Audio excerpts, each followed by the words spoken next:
Hello అండి, అందరికీ నమస్తే. Welcome to Subbu's kitchen. ఈరోజు వీడియోలో బోండాలు ఎలా చేసుకోవాలో చూపించబోతున్నాను. అచ్చం బయట టిఫిన్ సెంటర్ వాళ్ళు చేసే విధంగా చేయబోతున్నాను. టిఫిన్ సెంటర్ వాళ్ళు కలిపే విధంగా పిండిని ఇలా కలిపి చేశారంటే చాలా బాగుంటాయి. బయట కొనుక్కునే పని లేకుండా ఇలా ఇంట్లోనే సింపుల్గా తయారు చేసుకోండి. బ్రేక్ఫాస్ట్కి అయినా సరే, లేదంటే స్నాక్స్ టైంలో అయినా ఇలా చేసుకున్నారంటే చాలా అంటే చాలా బాగుంటాయి. టేస్టీగా కూడా ఉంటాయి.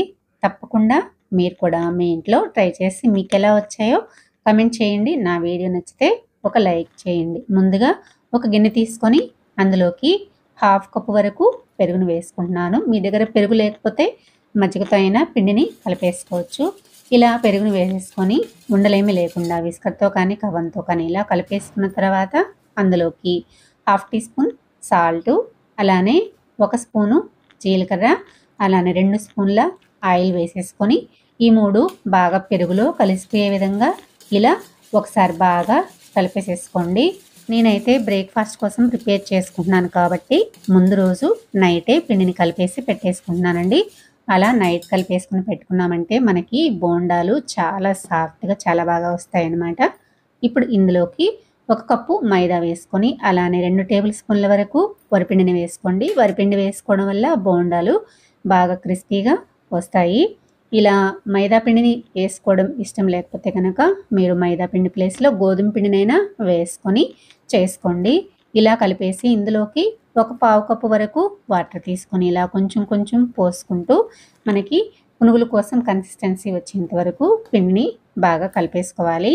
చూసారు కదా, పిండిని మనం ఎంత బాగా కలుపుకుంటే అంత బాగా సాఫ్ట్గా బోండాలు వస్తాయండి. ఒక 5 నిమిషాల పాటు ఇలా పిండిని ట్యాప్ చేస్తూ బాగా కలిపేసుకోవాలి. చూసారు కదా, పిండి కన్సిస్టెన్సీ అనేది ఈ విధంగా ఉండాలండి. మరీ లూజ్గా ఉంటే బోండాలు సరిగా రావన్నమాట. ఇలా పిండిని కలిపేసుకున్న తర్వాత మూత పెట్టేసి నైట్ అంతా పక్కన పెట్టేసుకుంటున్నాను. మీకు పొద్దున ఉదయాన్నే చూపిస్తున్నాను. చూసారు కదా, పిండి చాలా సాఫ్ట్గా అయిపోయింది. రాత్రంతా నానబెట్టేసుకున్నాం కాబట్టి చాలా బాగా సాఫ్ట్గా వచ్చేసింది అనమాట.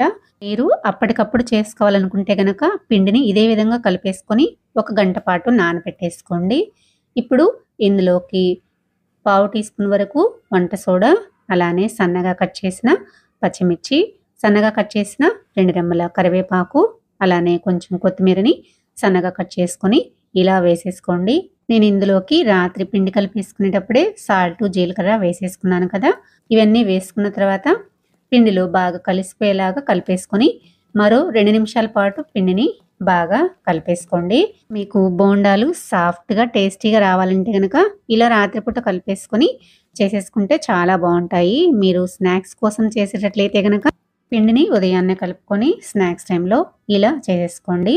చూసారు కదా, ఈ విధంగా పిండిని కలిపేసుకొని పక్కన పెట్టేసుకోండి. ఇప్పుడు ఒక కడాయి పెట్టేసుకొని డీప్ ఫ్రైకి తగినంత ఆయిల్ వేసుకొని ఆయిల్ హీట్ చేసుకున్న తర్వాత ఇలా ఒక్కొక్కటి వేసేసుకోండి. ఇలా బోండాలు వేసుకునేటప్పుడు ఆయిల్ బాగా హీట్ అయి ఉండాలి. అలానే మంటని కూడా మీడియం టు హై ఫ్లేమ్లోకి పెట్టుకొని వేసుకోండి. అలా వేసుకుంటేనే మనకి బోండాలు చాలా బాగా పొంగుతూ వస్తాయి.